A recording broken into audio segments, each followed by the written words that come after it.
Lepo zdrav, spoštovane gledalke in gledalci slovenjebistriške kabelske televizije v prvi polovici aprila, v katerem se razen muhastega vremena dogaja kupica novosti. V ospredju pa je zagotovo gneča okrog promocije političnih strank, ki nagovarjajo državljane, koga naj volijo na državnozborskih volitvah. Na lokalni ravni pa so dogodki bolj pisani, vsekakor pa zanimivi in vredni, da o njih izveste kaj več. V nedeljo pa bo potekal ponovno bistriški tek, vmes pa še drugi dogodki, o katerih bomo poročali v naslednji informativni oddaji, zato ste prijazno vabljeni pred male zaslone. Na posvetu o prihodnosti evropske kohezijske politike o tem, koliko finančnih sredstev naj bi prejela Slovenija v prihodnjem obdobju. Kako uspešna je bila akcija Očistimo svoj kraj? V teh dneh poteka pospešeno čiščenje javnih površin v mestu. Na novinarski konferenci so slovenjebistriški krščanski demokrati predstavili svojega kandidata za državnozborske volitve. Andrej Šmon iz Slovenjebistriške glasbene šole prejel priznanje Zveze glasbenih šol Slovenije za izjemne dosežke na pedagoškem in organizacijskem področju. Neznani storilec iz poslovnih prostorov podjetja je izmaknil 20 000 evrov gotovine.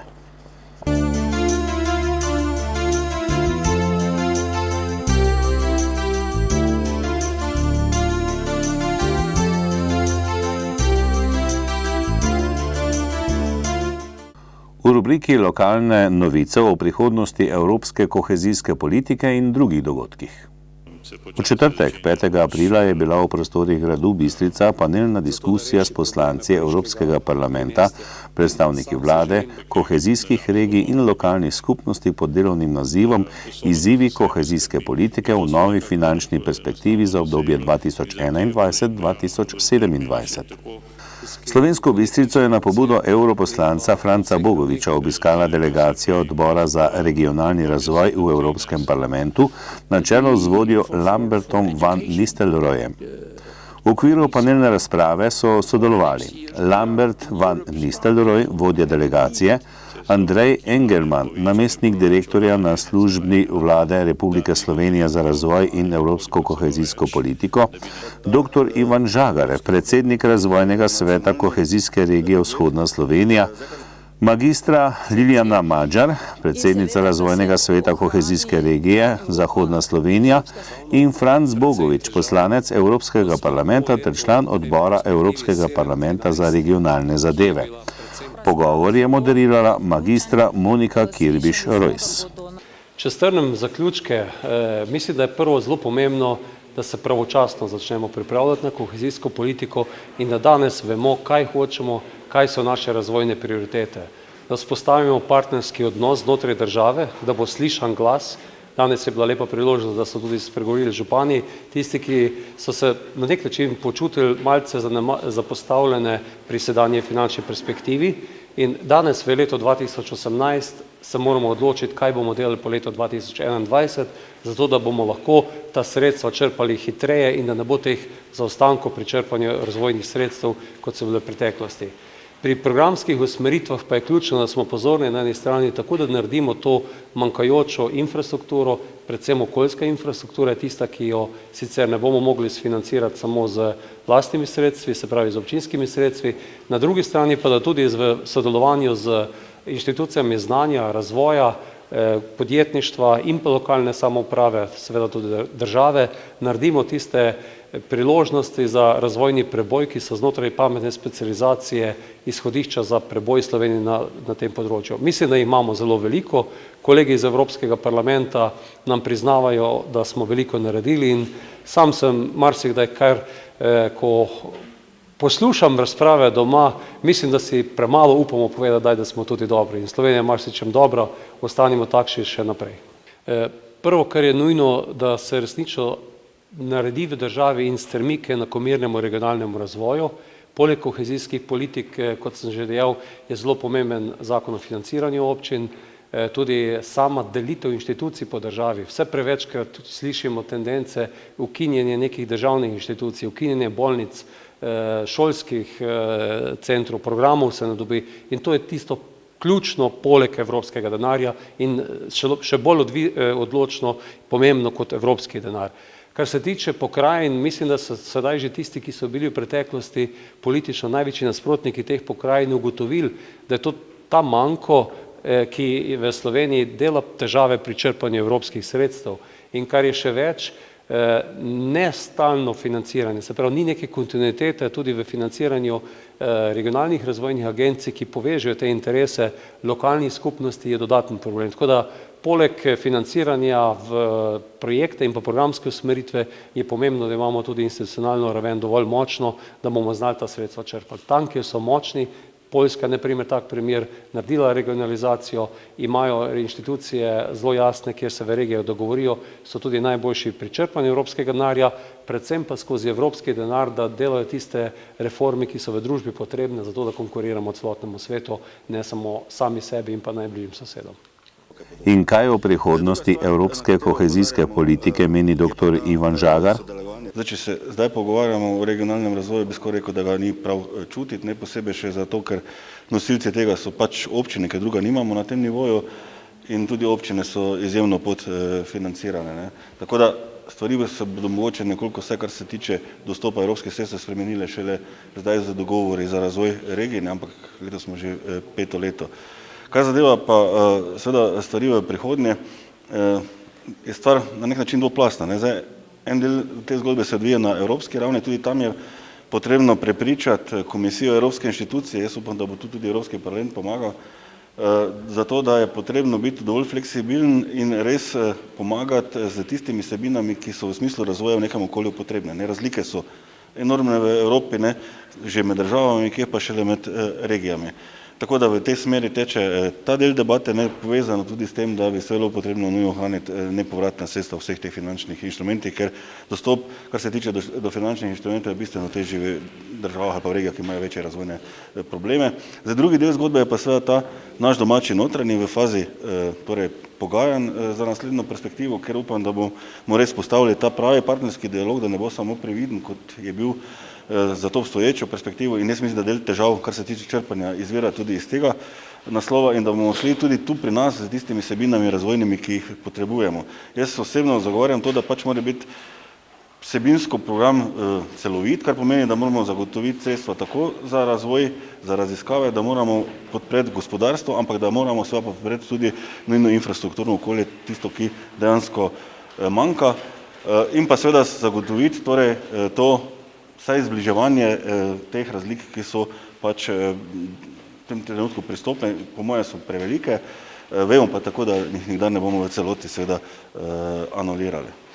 Tudi letos so v občini Slovenska Bistrica izvedli akcijo čiščenja javnih površin pod imenom Očistimo svoj kraj.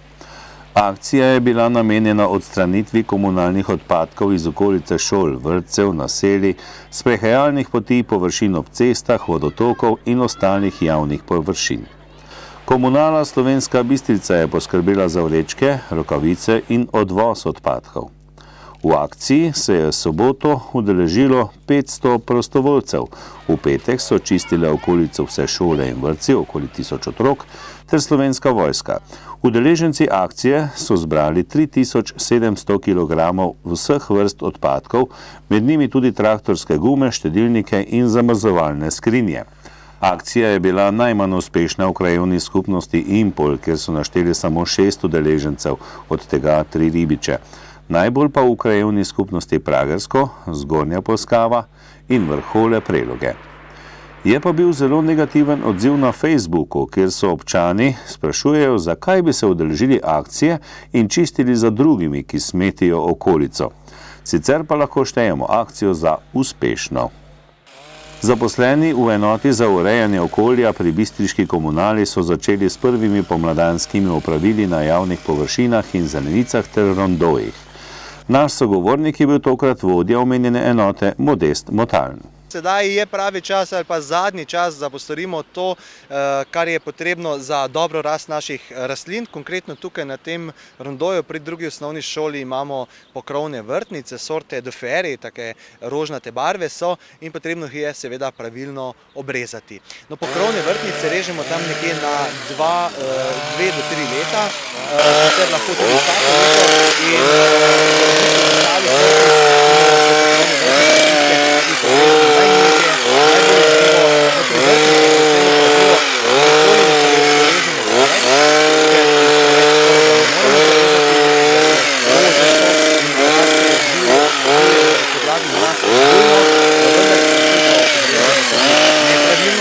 mogoče pravilo, 3 do 5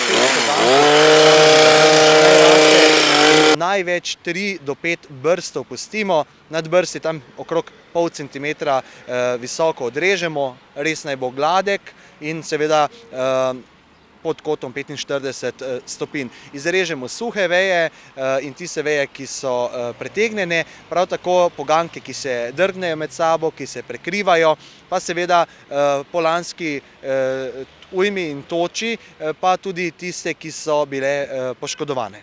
No, tu vidimo pokrovno vrtnico, ki je sicer lahko do metra visoka, vendar je v prejšnjih letih bila na enem delu malo preveč, na drugem delu malo premalo obrezana. Kot smo rekli, nekje 3 do 5 teh vej pustimo, tako da bomo izrezali recimo nekje tukaj prvi del, tako si malo dobimo tudi pogleda na samo rastlino in nato izrežemo seveda suhe veje. Zdaj, ko imamo to doma seveda to lahko počnemo ročno, to, kar počnem sedaj jaz, sicer pa na javnih površinah, sploh pa te pokrovne vrtnice, pa uredimo oziroma porežemo z škarjami za živo mejo, tako tudi potem kasneje samo pristrižemo z škarjami, temi ročnimi škarjami, ker bi sicer to trajalo predolgo časa. Nikakor pa ne smemo pozabiti na to, da vrtnice preden jih porežemo, tudi okopavamo, ker so ti poganjki lahko krhki, zato okopavamo preden porežemo, ko pa porežemo, pa seveda dognojimo in še morda vdelamo zraven kakšen kompost, kakšen briketiran hlevski gnoj ali kaj podobnega. Sicer pa vrtnice skozi celotno dobo vegetacije lahko dognojujemo z gnojili, ki so recimo foliarna gnojila, takšna, ki jih tretiramo, po domače povedano špricamo po listih in skozi list seveda vstopa to gnojilo. Moram pa reči, da se tukaj z sodelavci trudimo, da uporabljamo več ali manj gnojila, ki so na naravni bazi, alge in tako naprej, na osnovi apnenca in podobno, seveda vse v želji potem, da čim manj obremenjujemo okolje in naravo. Smo pri rondoju na odcepu za Poljčane. Lahko bi se reklo, da gre za enega izmed najbolj izpostavljenih, polemičnih, če smemo tako reči, rondojev, ki pri občanih, krajanih vzbuja takšne in drugačne občutke. Ja, res je, vsaka hortikulturna ureditev, ki je v samem mestu ali pa na javnih površinah, pri ljudeh vzbuja zanimanje. Zdaj pri nekaterih malo so občutja lepša, pri drugih malo manj lepa, ampak jaz mislim, da vseeno imamo največji rondo v Slovenski Bistrici, več kot 700 kvadratnih metrov ga je v celoti zasajen.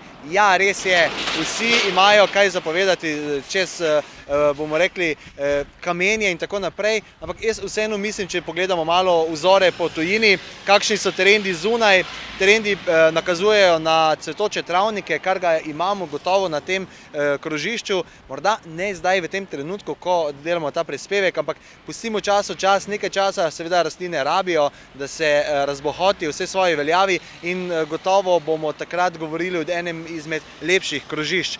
Je pa tako, da vsake oči imajo svojega malarja, bi pa rekel tudi, da pustimo stroki naj oddela svoje in pa seveda je pa kakršnakoli dobronamerna beseda v zvezi z urejanjem mestnega zelenja dobrodošla. V ponedeljek, 9. aprila, je občinski odbor NSI Krščanski demokrati Slovenska Bistrica v hotelu Leonardo pripravil novinarsko konferenco, na kateri se je predstavil kandidat za poslanca na skorajšnjih parlamentarnih volitvah Borut Košič, ki je istočasno tudi predsednik bistriškega občinskega odbora stranke. Na konferenci so sodelovali še občinska svetnica Patricija Breznikar, Darko Sagadin in bivša predsednica občinskega odbora stranke Anica Korošec, ter predstavnika občinskih odborov NSI Makule in Poljčane. Gost konference je bil župan občine Rogatec in nekdanji državni poslanec Martin Nikolič. Kandidat za poslanca Borut Košič je uvodoma nanizal nekaj podatkov o gibanju članstva na ravni vseh 4 občinskih odborov in ob tem posebej poudaril, da se v stranko včlanjuje vedno več mladih.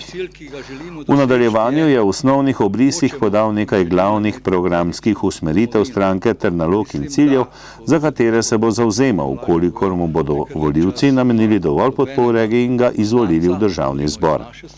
V kratkem bo stranka v Slovenski Bistrici organizirala tudi tako imenovani klepet ob kavi s predsednikom stranke magistrom Matejem Toninom. Zveza slovenskih glasbenih šol je v sredo 4.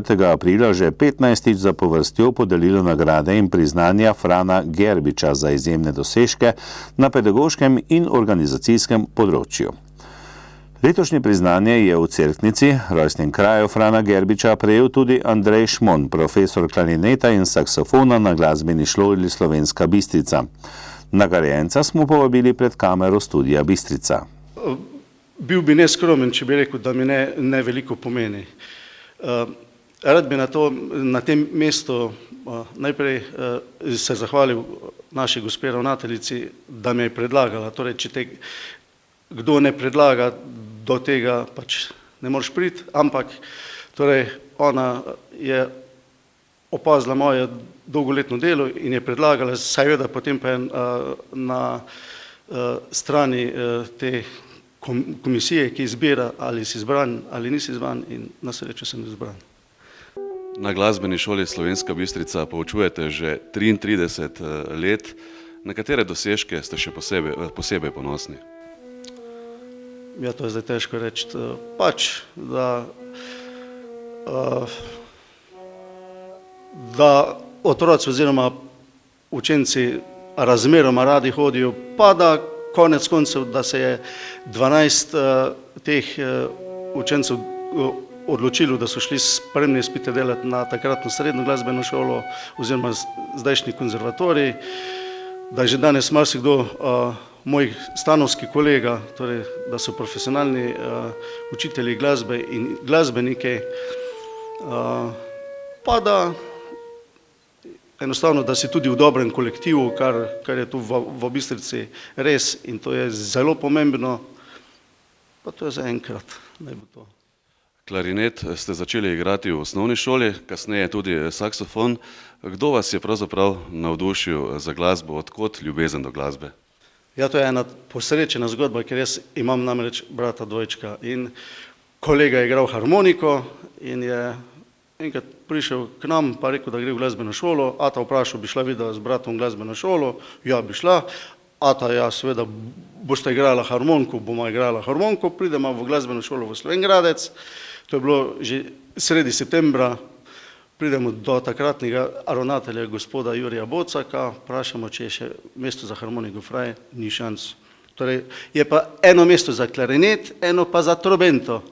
Ker sem jaz bil v prvem nadstropju se je poučeval klarinet, brat pa v pritličju, ker je bil učitelj za trobento, sem rekel, kaj ti spodaj ostane, jaz pa, ko sem že zgore, grem klarinetu, in to je ta zgodba in danes me seveda ni žal.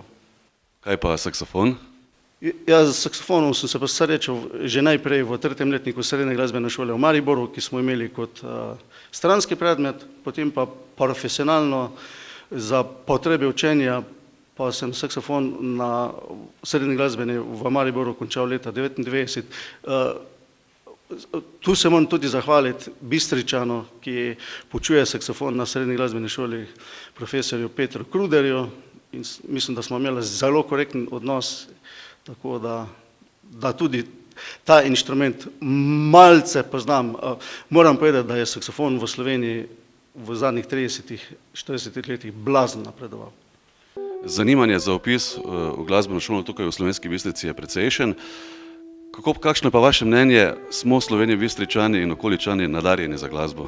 Ja, zelo. Jaz v teh letih, torej 33 let sem v Slovenski Bistrici, že prej sem bil 4 leta v Slovenj Gradcu in vidim, da je ogromno dobrih glasbenikov končalo.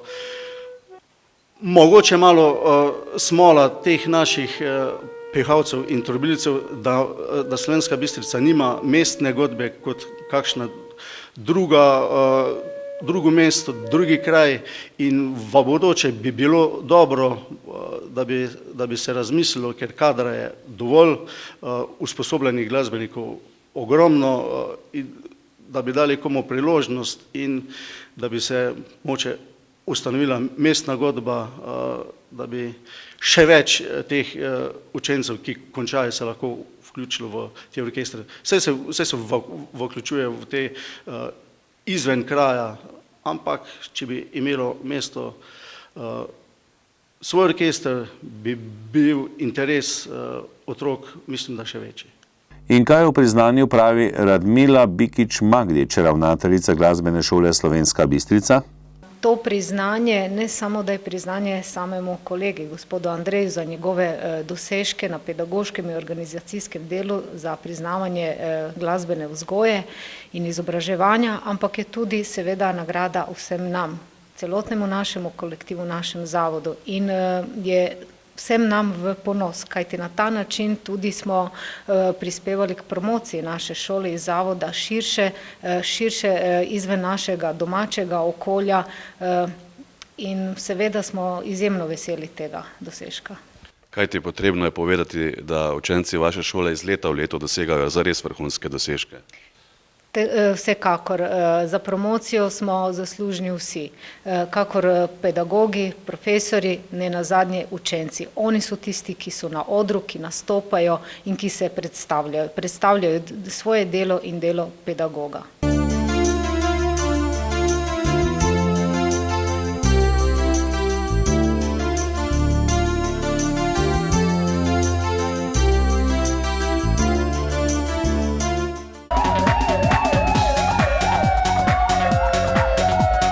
Policisti Slovenije Bistriške policijske postaje so v preteklem tednu zabeležili naslednje dogodke in pojave. Z področja kriminalitete je bilo obravnavanih 11 kaznivih dejanj, od tega 7 tatvin, 3 poškodovanja tuje stvari in 1 grožnja. Slovenska Bistrica. Policisti so bili obveščeni, da je moški grozil svoji nekdanji partnerki. Nekdo je poškodoval osebni avtomobil škode za 500 evrov. Oškodovanki je nekdo ukradel mobilni telefon, tokrat je škode za 150 evrov. Neznani storilec je z 2 avtomobilov ukradel obe registrski tablici, lastnika pa oškodoval za 100 evrov. Iz poslovnega prostora podjetja je neznani zmikavt ukradel 2 denarnici, podjetje pa je oškodovano za 20 000 evrov. Spodnja Polskava. Na počivališču je nekdo iztočil gorivo, škode je za 400 evrov. Poljčane. Iz zapuščenega vozila je neznani zmikavt ukradel denarnico z dokumenti in lastnika oškodoval za 50 evrov. Pokovše. Iz gozda je nekdo odpeljal 3 drevesa, škode je za 500 evrov. Zgornja Polskava. Za 400 evrov škode je neznanec povzročil lastniku avtomobila, ko ga je poškodoval s tršim predmetom. Z področja prometne varnosti so policisti obravnavali 12 prometnih nesreč, podali 3 obdolžilne predloge, izdali 33 plačilnih nalogov in začasno vzeli 4 vozniška dovoljenja. Zaradi kršenja javnega reda in miru so posredovali 11-krat.